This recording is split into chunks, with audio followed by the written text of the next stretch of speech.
अब आप सुन के हैरान हो जाएंगे, एक बहुत इंपॉर्टेंट इंफॉर्मेशन।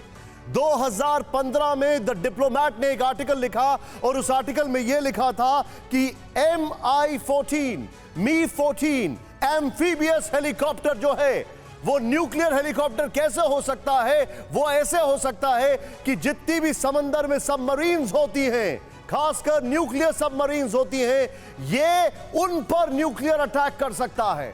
और इसकी सबसे बड़ी मिसाल है 1980 में कोल्ड वॉर के दौरान इसी Mi-14 हेलीकॉप्टर ने रशियन सीज के अंदर, रशिया के समुद्र के अंदर एक वेस्टर्न सबमरीन डिटेक्ट की थी।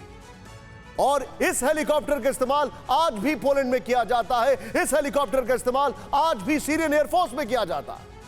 आज जिस वक्त पूरी दुनिया में रूस के सीक्रेट न्यूक्लियर वॉर एक्सरसाइज पर चर्चा हो रही थी, उसी वक्त पुतिन ने एक और सोवियत ERA का न्यूक्लियर मशीनरी के एक्टिव होने के संकेत दे दिए।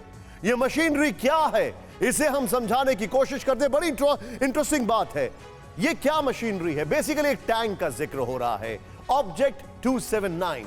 ऑब्जेक्ट 279 एक ऐसा टैंक जो कि न्यूक्लियर वेपन के हमले को झेल सकता है। सोचिए, इट्स बियॉन्ड माइंड्स।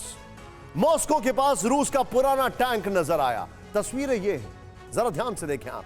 ऑब्जेक्ट 279 ये है वो पुराना टैंक। और अभी तो ये वो टैंक निकले नहीं है, लेकिन तस्वीरें बाहर आनी शुरू हो चुकी हैं।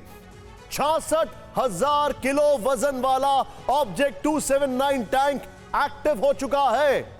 चेंज करें इसको यहां पर। इस टैंक पर न्यूक्लियर बम का भी असर नहीं होता है। न्यूक्लियर बम का असर टैंक पर नहीं होता है। ध्यान से देखें आप। नेक्स्ट चेंज करें इसको आप। ये विशालकाय जो टैंक है जिसे आप देख रहे हैं, ये आप प्लीज चेंज करें। ऑब्जेक्ट 279 टैंक की जो 55 किलोमीटर प्रति घंटे की रफ्तार से चलता है, रियल टाइम में उससे भी काफी स्लो चलता है। 1000 हॉर्स पावर वाला टैंक 300 किलोमीटर तक नॉन स्टॉप चलता है। 300 किलोमीटर के बाद इसको रिफ्यूलिंग की जरूरत होती है। न्यूक्लियर वॉर टैंक का बॉडी आर्मर 12.5 इंच मोटा है। 12.5 इंच मोटा। इस वजह से इसे न्यूक्लियर प्रूफ टैंक कहा जाता है। ऑब्जेक्ट 279 इस तरीके से डिजाइन किया गया है जिसमें बुलेट्स के साथ high explosives, anti tank projectiles भी बेअसर साबित होती हैं। नोट करने वाली बात यह है कि यह कोल्ड वॉर के दौरान तब सोवियत संघ ने ऐसे सिर्फ 3 टैंक बनाए थे, लेकिन अब एक बार फिर इन न्यूक्लियर वॉर टैंक्स को रिस्टोर की तैयारी की बातें सामने आ रही हैं। क्यों? What is the intent? हालांकि बड़ी बात तो यह है कि न्यूक्लियर टेंशन को एस्केलेट करने वाले ये कोई पहले सिग्नल नहीं है। इससे पहले भी पुतिन और उनके लीडर्स कई बार एटम बम के इस्तेमाल की धमकी दे चुके हैं। सवाल है कि पुतिन आखिर किस तरह न्यूक्लियर अटैक को अंजाम दे सकते हैं। इसे लेकर international institute of strategic studies की कुछ थ्योरी सामने आई हैं। एक्सपर्ट्स का कहना है कि पुतिन अपनी ताकत और क्षमता दिखाने के लिए सिंगल न्यूक्लियर डेमोन्स्ट्रेशन स्ट्राइक का सिग्नल दे सकते हैं। एक्सपर्ट्स के मुताबिक रशिया कम ताकत वाले न्यूक्लियर वॉरहेड को ब्लैक सी में दाग सकता है, यानी उस जगह जहां इंसानी आबादी ना हो। दूसरी संभावना यह है कि पुतिन यूक्रेन के सैनिकों के खिलाफ छोटे बैटलफील्ड न्यूक्लियर वेपन का भी इस्तेमाल कर सकते हैं।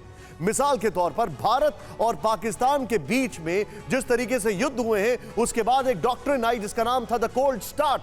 और पाकिस्तान ने स्ट्रैटेजी बनाई कि हम भारत के ऊपर न्यूक्लियर वेपन नहीं मार सकते, क्योंकि अगर हमने एक मारा, उनके एक से पूरा मुल्क तबाह हो जाएगा। तो हम स्ट्रैटेजिक वेपन्स लेकर आएंगे जो उनकी आर्मी को अलग अलग मोर्चे पर रोकने में कामयाब होंगे। Strategic small nuclear weapons, tactical nuclear weapons.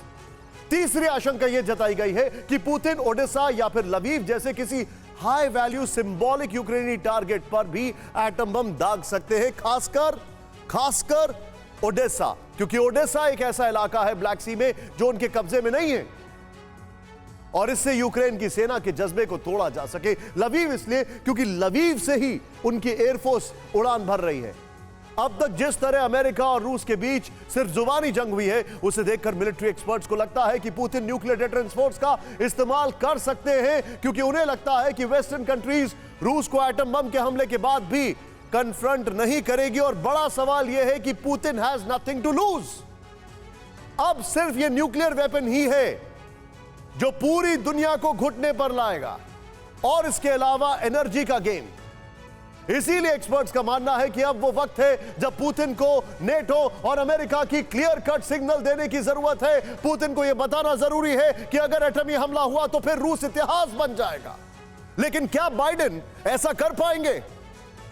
क्या बाइडेन, जो कि पोलैंड में जाकर पिज्जा खाते खाते एलापीनो जिनके गले में अटक जाए, वो ऐसा कर पाएंगे?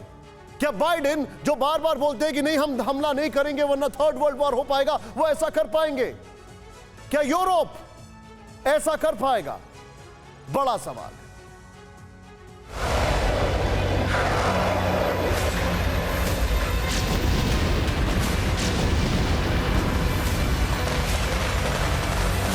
यूक्रेन के साथ जंग को 5 हफ्ते से ज्यादा का वक्त बीत गया, लेकिन रूस को कामयाबी नहीं मिली। उसके कई कमांडर मारे जा चुके।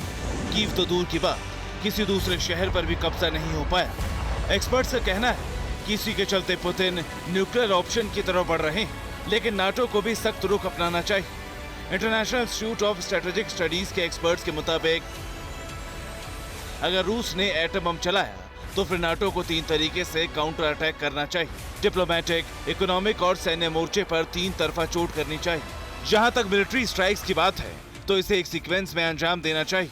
एक्सपर्ट्स के मुताबिक एटम बम के हमले की सूरत में पहले रूस के न्यूक्लियर कमांड को टारगेट किया जाए, या फिर यूक्रेन और बेलारूस में मौजूद रूसी सैनिकों पर भी हमला किया जा सकता है। तीसरा ऑप्शन है कि रूस की सप्लाई लाइन पर ही अटैक कर दिया जाए। इसका मतलब एयरफील्ड, मिसाइल लॉन्च साइट्स और कमांड कंट्रोल इंफ्रास्ट्रक्चर को बर्बाद कर दिया जाए।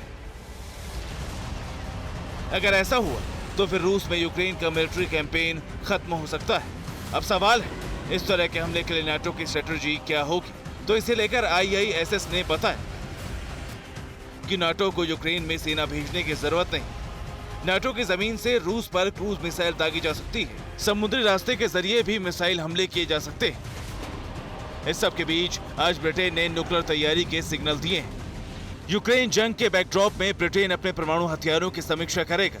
ब्रिटेन के मुताबिक रूस जैसे मुल्क के पास एटमी ताकत यूरोप और पूरी दुनिया के लिए खतरा है। यूक्रेन में जमीन पर नाकाम रूस न्यूक्लियर पावर का इस्तेमाल कर सकता है। ब्रिटेन के पास फिलहाल 225 एटम बम है, लेकिन ब्रिटेन अपने एटमी हथियारों की संख्या नहीं बढ़ाएगा, सिर्फ समीक्षा करेगा।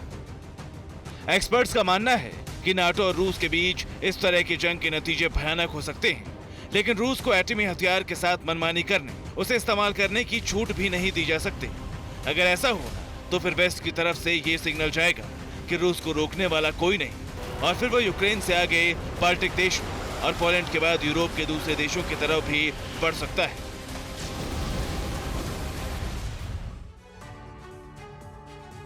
परवाह देश की, सोमवार से शुक्रवार रात 10 बजे TV9 भारतवर्ष पर।